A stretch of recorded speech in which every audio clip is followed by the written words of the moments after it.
Friends, હું નીલમ મિસ્ત્રી અને મારી ચેનલ માય કિચન સિક્રેટ્સમાં તમારું સ્વાગત છે. આજે આપણે બનાવતા શીખીશું ઢોસા, ઇડલી કે વડા સાથે ખવાતી કોપરાની ચટણી. તો અહીંયા મેં સૂકા કોપરામાંથી ચટણી બનાવી છે. જો તમારી પાસે લીલું નાળિયેર નથી અને તમારે કોપરાની ચટણી ખાવાનું મન થયું છે તો કંઈ વાંધો નથી, આપણે એના વગર પણ બનાવી શકીએ છીએ. તો આવી જાઓ મારી સાથે, જોઈ લઈએ તેના માટે કયા કયા ઇન્ગ્રીડિયન્ટ્સ જોઈશે.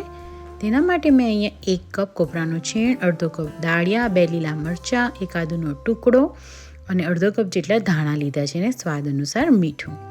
તો આપણે એક મિક્સર જાર લઈશું, તેમાં 1 કપ કોપરાનું છીણ, અડધો કપ દાળિયા, 2 લીલા મરચાં અને 1 નાનો આદુનો ટુકડો નાખી દઈશું. ત્યારબાદ આપણે તેમાં અડધો કપ ધાણા નાખીશું અને ત્યારબાદ સ્વાદ અનુસાર મીઠું નાખી દઈશું.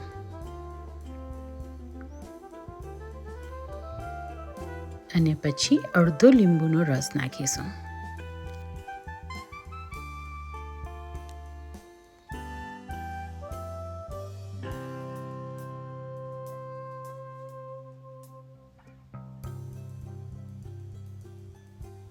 હવે તેમાં આપણે 1 ગ્લાસ જેટલું પાણી એડ કરીશું. પહેલાં આપણે તેમાં 1 ગ્લાસ પાણી રેડીશું, પછી જરૂર પડે તેમ આપણે પાછળથી એડ કરતા જઈશું. અહીંયા આપણે સૂકું નાળિયેરનું છીણ લીધું છે, એટલે પાણીનું પ્રમાણ ફ્રેશ નાળિયેરની ચટણી કરતાં વધારે જોઈશે, કારણ કે સૂકા નાળિયેરમાં મોઇશ્ચર હોતું નથી, દાળિયા પણ ડ્રાય હોય છે. તેથી અહીંયા પાણીનું પ્રમાણ ફ્રેશ નાળિયેરની ચટણી કરતાં વધારે જોઈશે આપણને. હવે હું પાછો બીજો ગ્લાસ જેટલું પાણી એડ કરું છું, એટલે ટોટલ અહીંયા મેં 2 ગ્લાસ જેટલું પાણીનો યુઝ કર્યો છે આટલી ચટણી બનાવવા માટે. અને આપણે હવે તેને પાછું ગ્રાઇન્ડ કરી લઈશું, એટલે આપણી પ્રોપર કન્સિસ્ટન્સીમાં ચટણી રેડી થઈ જશે.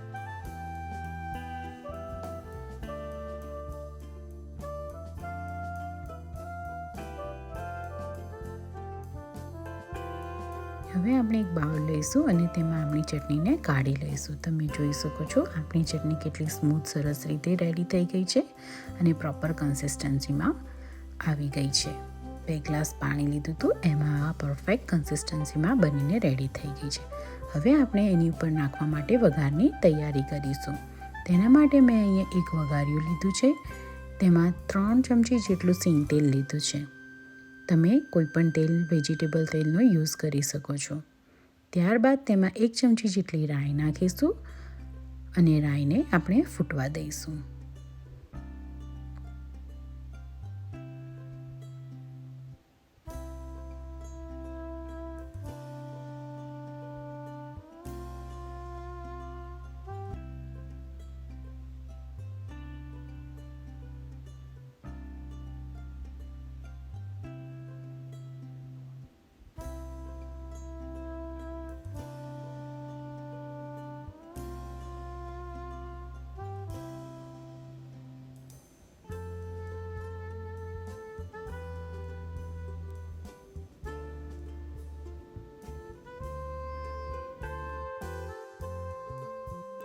ફ્રેન્ડ્સ, હજુ સુધી તમે અમારી ચેનલને લાઇક, શેર અને સબસ્ક્રાઈબ ના કરી હોય તો જરૂરથી કરજો અને તમારા મિત્રો સાથે, ફ્રેન્ડ સાથે અમારી બધી રેસિપી શેર કરજો.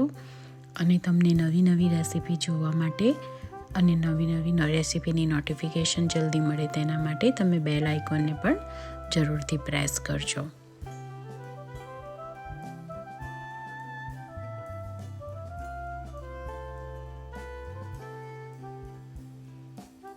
હવે આપણી રાઈ ફૂટી ગઈ છે, તો તેમાં આપણે છેલ્લે લાસ્ટમાં લીમડાના પત્તા નાખી દઈશું અને હવે આ વઘારને આપણે આપણી ચટણી ઉપર રેડી દઈશું. તમે જોઈ શકો છો આપણી ચટણી કેટલી સરસ લાગે છે અને વઘાર કરવાથી તેનો ટેસ્ટ ખૂબ જ સરસ વધી જાય છે. તેથી જરૂરથી કરજો. અને લાસ્ટમાં આપણે ચટણી ઉપર થોડા ધાણા નાખીને એને મિક્સ કરીને સર્વ કરીશું. તો આપણી ચટણી રેડી છે. Thank you for watching.